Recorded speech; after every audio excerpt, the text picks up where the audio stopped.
Hey, welcome to the channel. I'm so excited to be coming at you today to talk a little bit about HBO's House of the Dragon. It's been one of my favorites that I've been watching, and of course, if there's a show that I love, I like to dig in and watch interviews, figure out who's the writer, what have they done, and this is just what I do. I just kind of do a deep dive and dig deep. Anyways, I found this really cool video. I believe it's from GQ, and Emma Darcy, who plays Rhaenyra on the show.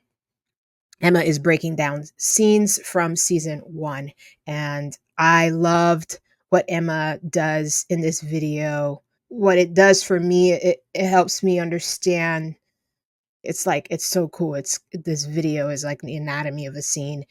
It's also a little bit of an insight into each of the characters in the story. I love what Emma does and how articulate and descriptive and just spot on in and just really, like, I'm just highly impressed. I'm just highly impressed by this video, the way Emma breaks things down, the articulation, knowing not just their own role, but also the role of those that are around. I'm just impressed, very impressed. So I just wanted to come on here and just let you in on a little bit of this just brilliance and tell you that you should, if you're not watching House of the Dragon, you should watch House of the Dragon. All right, we're getting into it now. This interminable infighting must cease!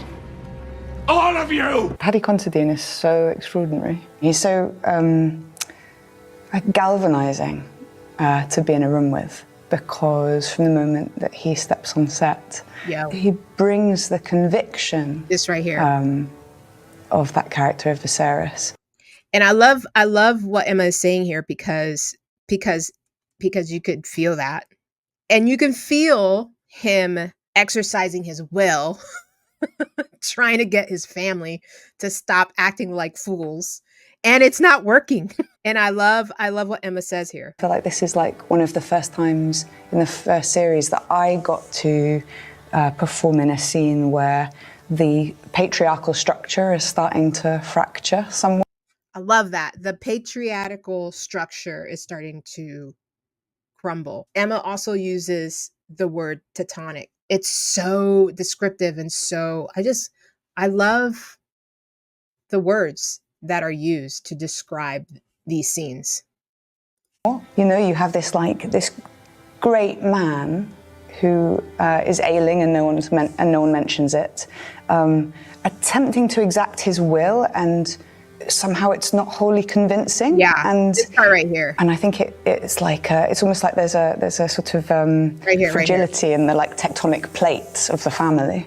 Yeah, I mean, I love that because I honestly, and I love the show is at its best when it's dealing with this family dynamic drama. And I think that's what I loved about Game of Thrones is that there's a lot of things I loved about Game of Thrones, but I definitely loved the family drama and these characters. It just feels like you're living with them and getting to see all the things, their issues, all the layers, and Emma's right here. I think the show is at its best when it sort of lives in the realm of domestic drama. It's Correct. like it's when Correct. all of that scale, all of that kind of majestic materiality starts to sing for me, I think. And I think it sings for us too, as the audience. And since we're on the topic of domestic drama, here's a scene. I love what is said here. Get the knife out. Alicent, stay with the king! Hold your ground! And him live where I think. I mean, What have I done but what was expected of me? this right here. Forever upholding the kingdom, the family, the law. Will you flout it all to do as you please? Alicent! And now you take my son's eye. And to even that you feel entitled. Exhausting, wasn't it? Hiding beneath the cloak of your own righteousness. Okay, what Emma says here, this part right here where the scene is between these two, and they have this obviously really, really long history, and I love what is said here. How they see you as you are. But it's also Right here. obviously kind of sweet, like they're so childlike. Childlike. I would have never thought that about this scene. That there are two, there's almost like two kids fighting in the playground. And I would have never thought that. But Emma points it out here. Regression is so immediate to kids tussling in the playground over some disagreement. And like it's just the insight, it's just a really good, this whole video, and I'll link it below, but this entire video for me as a um I just love storytelling. I love everything about it. It's not just music for me. And most people are just like, oh, she's a, you know, composer or whatever. But I'm a photographer too. So I geek out over cinematography and cameras and lenses. I geek out over anatomy of scenes when actors in interviews they get into the really what makes a scene click. I geek out over story arcs. I geek out over so many things. And this video for me was such education. How incredibly wise and intuitive and really mindful of not just their own role in the mix, but also obviously those around them. And there's this one section in this video that really blew my mind, and I didn't even think about it. I didn't even think about the Damon's arc in the story and the way that Emma describes it. It's just like, and now that I'm watching the show, I just go, oh my gosh. And I'll show you that in a second. This right here, what Emma says about Damon in the scene and the thickness of the storytelling here. That it's just not storytelling, obviously. Well, maybe it's not so obvious for the general public, right? But for us, some of us artists who are in it and love it and really pick things apart and analyze things, and why did a camera do that angle, or why is the actor, you know? And in this case, Damon's behind the curtain, and I love what Emma says here about him and his story arc, and how, you know, he's kind of, you know, he's been denied the throne, the Iron Throne, and he's kind of in the background. And when he comes to the foreground, when he comes in, he I love what Emma says about him is that he's trying to be a man and he acts like a boy. Like that is just brilliant. Like I would have never thought that. I would have never said it like that. And I just, that is Damon. That, I mean, I look at a lot of the scenes now and it's just like, yeah, there he is acting like a boy. Noticing Damon being left behind, he sort of remains behind the curtain. I sort of hadn't noticed until just now what like lovely storytelling that is. Lovely storytelling that is. It's true, it is. And it's the positioning is where he's at, and it's the curtain, and the curtain is telling the story about his position and where he, not just mentally, physically, and emotionally, he's behind.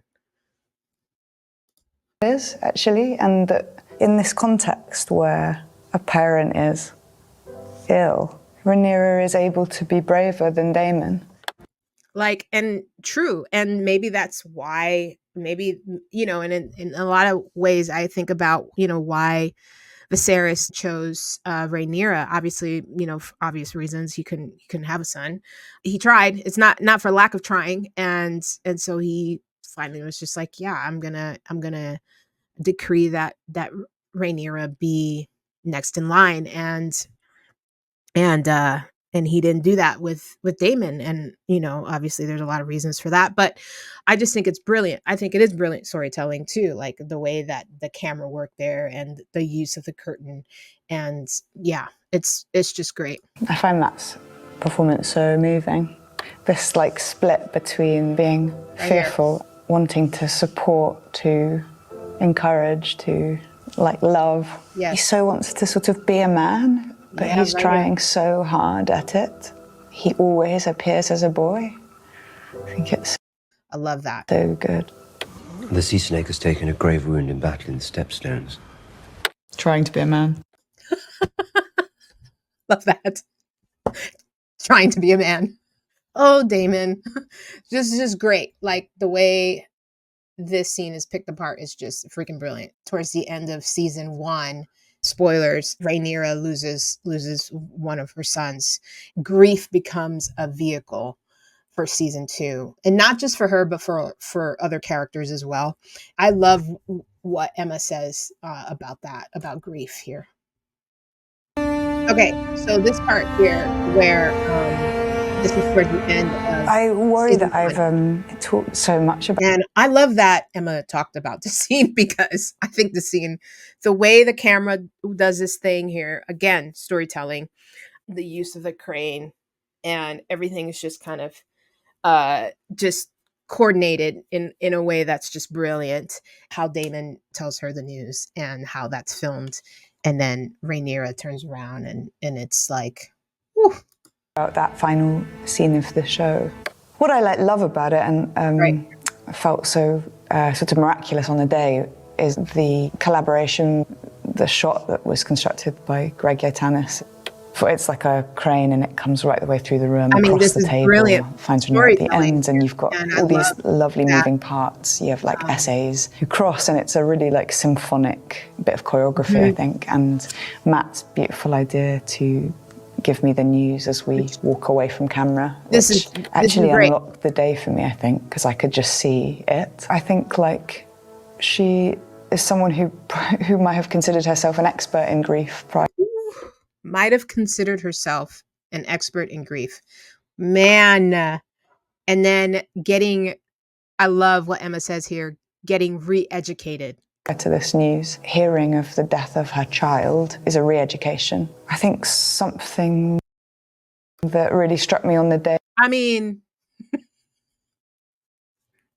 wow. is how physical it can be, as though one. How Emma describes grief as sort of a tearing. It's kind of like giving birth, where your insides are being torn, and when death happens to your child and how that feels. It's just the description of that is so intense. One's body is not only sort of, you know, for want of a better word, torn in childbirth. It can be sort of wrought again, actually, as a parent who loses it, who loses a child. And like that's just. So I just want to say, I am like, this video is such a gift, because for me, I don't obviously just think about writing and music and how, music kind of helps elevate the scene. Think about everything, the lighting, the camera work, the acting, obviously. And this video, Emma breaking down these scenes, it's just really just speaks to brilliance and wisdom, and